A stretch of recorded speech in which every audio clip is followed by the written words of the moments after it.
everyone. Thank you so much for joining us here at SELFi. SELFi stands for empowerment, self-empowerment, self-improvement, and self-expression. We would like to welcome today Daryl Johnson, who is the founder and president of Hope First. Brother Daryl, how are you doing today? Doing very well. God is good. Things are not the same, but we're still here and He's faithful. Absolutely. You're right. Things are not the same, but thank God that we are here. So you're the founder of Hope First. Tell us about it. That's correct.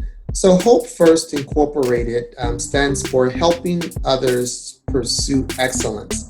And it was created just for you.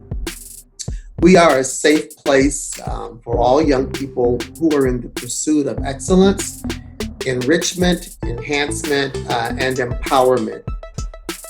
Our annual Standard of Excellence Youth Conference brings 4 days of training, motivation, inspiration, and creative arts to children, youth, young adults, and college-age students.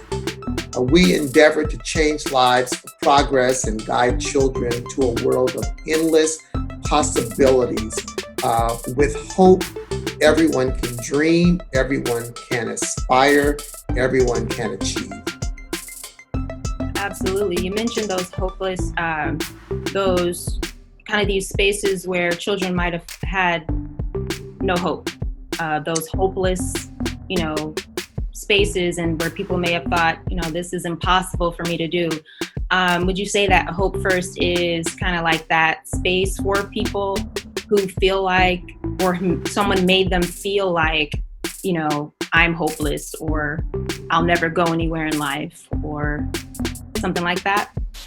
Well, you're right on point, and that's exactly why Hope First exists. That's why the name of the organization is Hope, because that means no matter who on the outside has told you that you cannot, you will not, or you should not, we tell you the exact opposite, that yes, you can, yes, you will, and more importantly, yes, you must. You must have hope. Every day that you wake up, you have to hope for something good. You hope for something, even if you don't verbalize it. You have an expectation of things going the way you planned them the night before. That's hope. And in fact, it's tied to faith.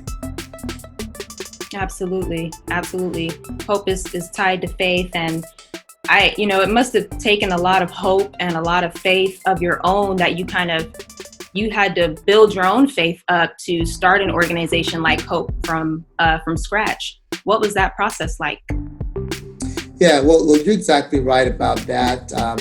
Starting an organization is in kind to starting a family, starting a career, starting a business. You have to have a plan. You have to have some money, and you have to have a supporting cast. You have to have people who believe in your vision, believe in your concept, and who really commit to following you, to walking with you. So when I started Hope First, there was a need for young people to have positive influences, and especially over the Christmas holiday break, which of course is in December.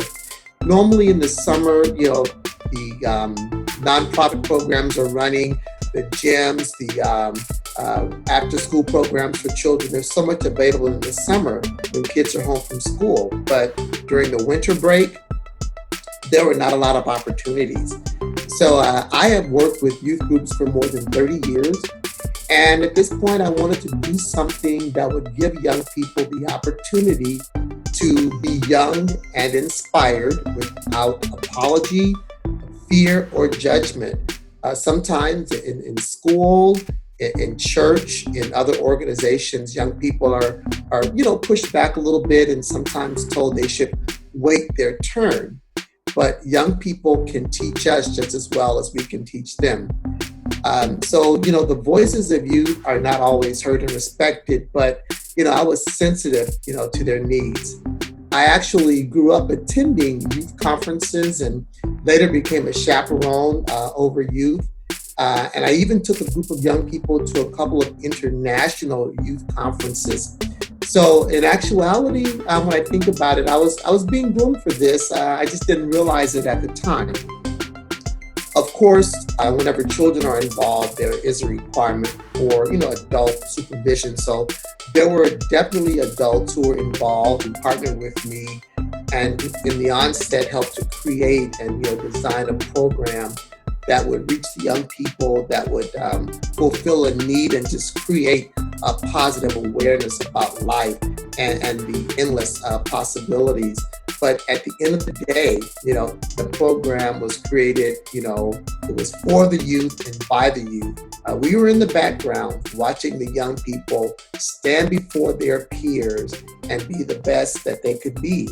So in April 2003, 17 years ago, I called a meeting of interested parties together who were basically volunteers, and they sat around the table and we organized Hope First Incorporated. And the great thing about it, those volunteers that are still in the local area, they still support and stand together with me for Hope First. So that's a great testament. Nice. So can you talk a little bit more about like what your childhood was like, as far as your upbringing and kind of developing your own self-excellence, going to the different conferences nationally, internationally, locally, maybe how you saw different communities, where you're from, your family structure, and your morals and your values? Sure. So I'm a proud native of Los Angeles, California, where I was raised right here by my maternal grandmother.